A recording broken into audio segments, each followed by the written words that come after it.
called rugae. Definitely need to remember that. There's a couple of parts of the stomach that you also need to know. Okay, you have the fundus. Okay, right. What part is the fundus? Top part. Yeah, the very top part is where it comes above the esophagus. Okay, then you go in, you have the pyloric region. Okay, you have the pyloric canal. There's also the pyloric sphincter. Okay, all of these things are in the stomach area. You need to know them. I would look at some of these models too because they're fairly useful. Okay, Where would the cutoff for the cardiac region be? cardiac region. Remember off the top of my head, I thought That's like the very beginning of it, but where would that end and become the fundus? this region here is all the fundus, Okay. but the cardiac region, I thought that was straight across from. Trying to remember off the top of my head. This top region here, who's got their? I think that is the fundus at the very top. It is. Yeah, so the very top coming across from the esophagus, pretty much you draw a straight line. This here, this curvature at the top, this is the fundus. Okay.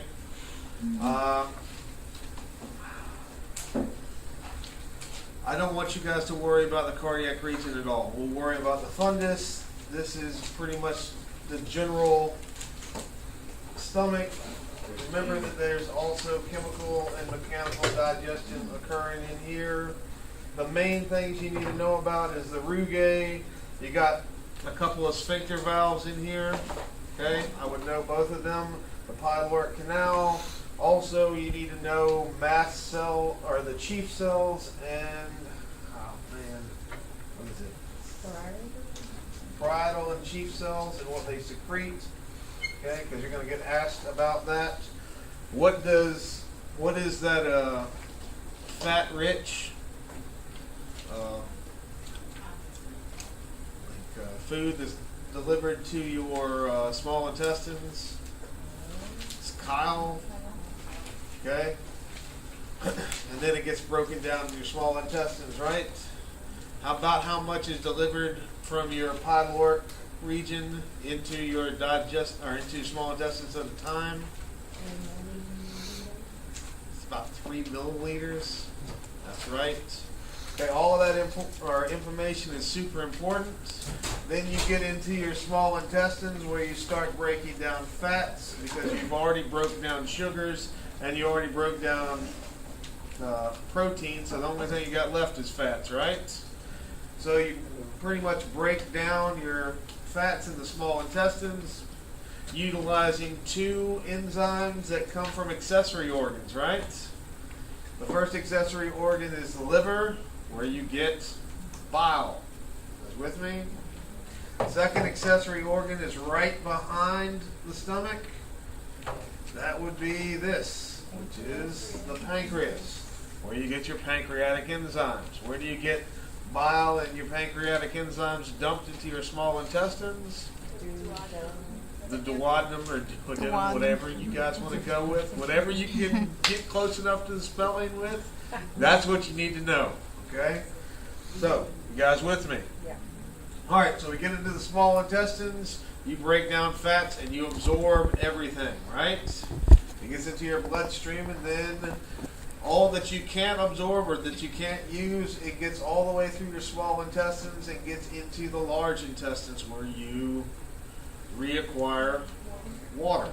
That's about it. Okay, and then you get rid of anything that's left. Okay, that's usually lost as feces. So, for the most part, that's how you get things absorbed, but then you have to get them out of your bloodstream.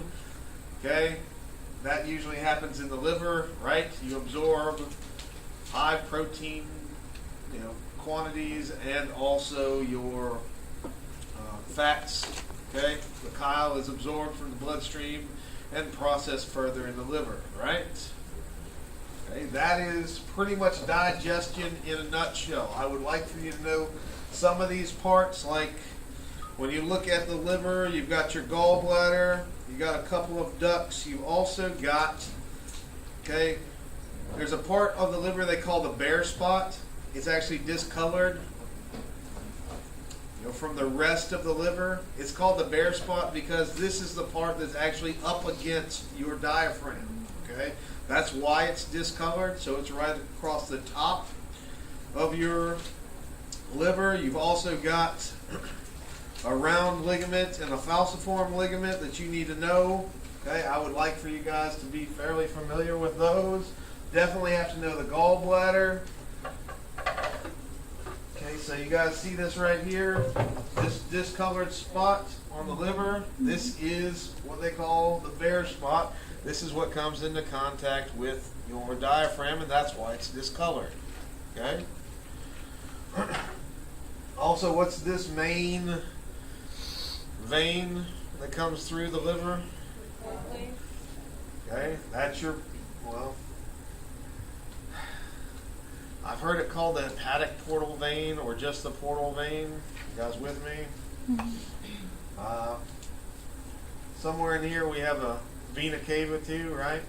Okay, so you need to know the main parts of what's circulating through your liver, okay? In here you've got arteries, you've got veins, okay?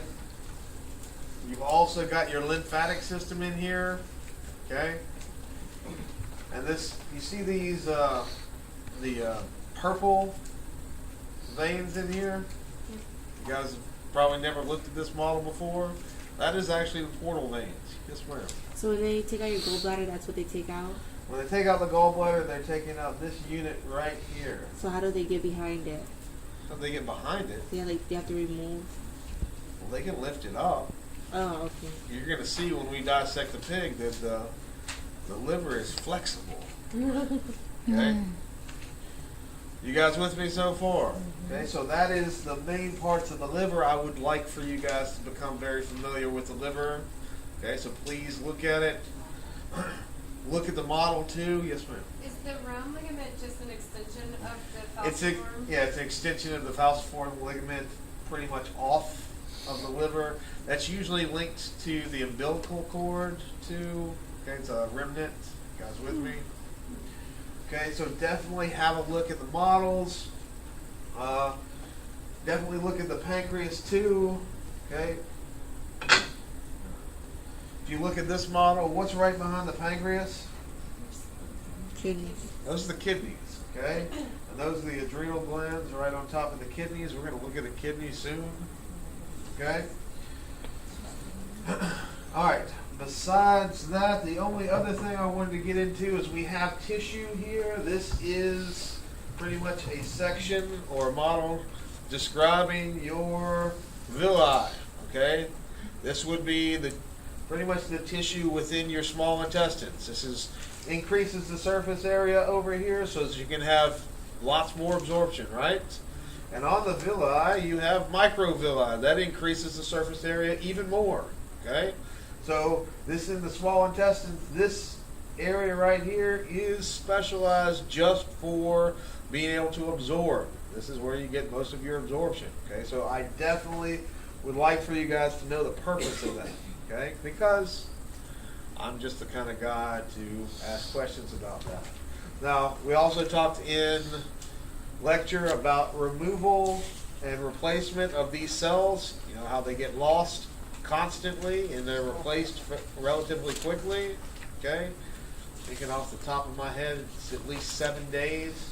Okay, you're losing them every 7 days, 7 to 10 days, and they're being replaced. I know this because I study cholera toxin, and if you intoxicate somebody with cholera, it lasts for about 7 to 10 days and then it's gone. That's because all the cells that get intoxicated are gone. Okay? That's why taking an antibiotic is useless, because you turn over all those cells anyway. By the time that you clear the bacteria, it's already gone. So the antibiotics do not do any good. You just sit there and ride it out. Yeah, for that bacteria, it's not useful. You might go to the doctor and say, please give me an antibiotic, and he's going to say, why? By the time that the antibiotic works, the bacteria is already gone. Because whatever cells it attached to they're sloughed off and they're lost. So there's no purpose in it, right? So why? Okay, so today we're going to do dissection of the